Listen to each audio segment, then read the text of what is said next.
আজ আমার মনটা প্রচণ্ড খারাপ। আমাদের শিক্ষকদের একটা হোয়াটসঅ্যাপ গ্রুপ আছে। প্রতিদিন ঘুম থেকে উঠে আগে হোয়াটসঅ্যাপ গ্রুপ চেক করি কোনো নিউজ আছে কিনা দেখার জন্য। তো প্রতিদিনকার মতো আজও আমি হোয়াটসঅ্যাপ গ্রুপ চেক করতে গিয়ে সেখানে একটা মেসেজ দেখতে পেলাম, অনাকাঙ্ক্ষিত মেসেজ। আমি মেসেজটা পড়ে বিশ্বাস করলাম না। ১ম বার পড়লাম, ২য় বার পড়লাম, ৩য় বার পড়লাম, ৫ম বার পড়েও আমি বিশ্বাস করতে পারলাম না যে মেসেজটা সত্য। সেই মেসেজে লেখা আছে আমাদের বর্তমান প্রিন্সিপাল আমাদের হান্নান স্যার নাফিরার দেশে চলে গিয়েছেন গতকাল রাতে।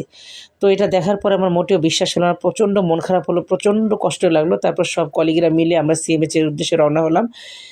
সেখানে গিয়ে স্যারের মরদেহ দেখার জন্য আমরা সবাই একসাথে সেখানে গেলাম। তো আসলে আমি এই কষ্ট আপনাদের সাথে শেয়ার করতে পারবো না। আমার জীবনে আমার দেখা সবচেয়ে ভালো মানুষদের মধ্যে একজন ছিলেন আমাদের প্রিন্সিপাল স্যার, এবং আমার দেখা আমার শিক্ষকতার বয়স ২০ বছর। এই ২০ বছরের মধ্যে আমি অনেক জায়গায় জব করেছি এবং অনেক প্রিন্সিপালের সাথে কাজ করেছি। আমার দেখা সেরা প্রিন্সিপাল হচ্ছেন আমাদের হান্নান স্যার। তো এই হান্নান স্যারের হঠাৎ করে নাফিরার দেশে চলে যাওয়াটা আমি কিছুতেই মানতে পারছিলাম না। আমার ভীষণ কষ্ট হচ্ছিল। তারপরেও আমরা গেলাম স্যারের মরদেহ দেখার জন্য, এবং স্যারের মুখের দিকে আসলে আমি স্যারের ছবিটা আপনাদের সাথে শেয়ার করতে চাচ্ছি না, সেজন্য ভিডিওতে আনিনি। তো স্যার মনে হচ্ছে স্যার ঘুমিয়ে আছেন, হাসি হাসি মুখ করে ঘুমিয়ে আছেন। আসলে তার মতো এত ভালো মানুষ আমার জীবনে আমি দেখিনি। তিনি কখনো কাউকে কষ্ট দিয়ে কথা বলেননি, কখনো কাউকে আঘাত করে কথা বললেন। আর আমাকে তিনি এত পছন্দ করতেন। আপনারা জানেন যে আমি লেখালেখি করি এবং ম্যাজিক দেখাই। স্যার আমার লেখালেখি ভীষণ পছন্দ করতেন এবং আমার জাদু খুব পছন্দ করতেন। South point school and college Shyampur শাখার এমন কোনো প্রোগ্রাম নাই যে প্রোগ্রামে আমার ম্যাজিক নাই। স্যারের একটাই কথা, প্রোগ্রাম হলেই আমার ম্যাজিক থাকতে হবে। স্যার এমন করে বলতেন, এভাবে বলতেন, ম্যাডাম আপনাকে কিন্তু তাক লাগানো জাদু দেখাতে হবে।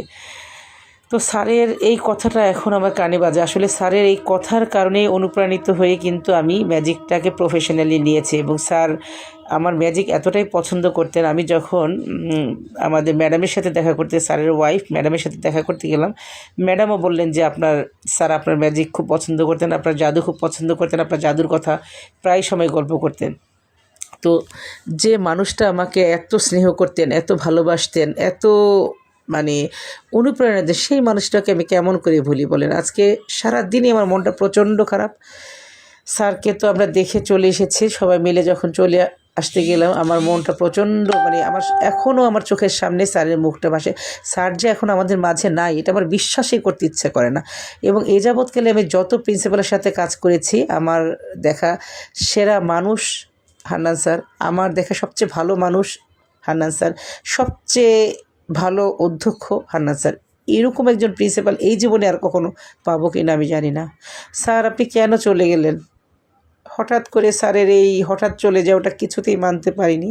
আমার প্রচণ্ড কষ্ট হচ্ছে, প্রচণ্ড মন খারাপ হচ্ছে। স্যার আপনি নাফিরার দেশে ভালো থাকুন।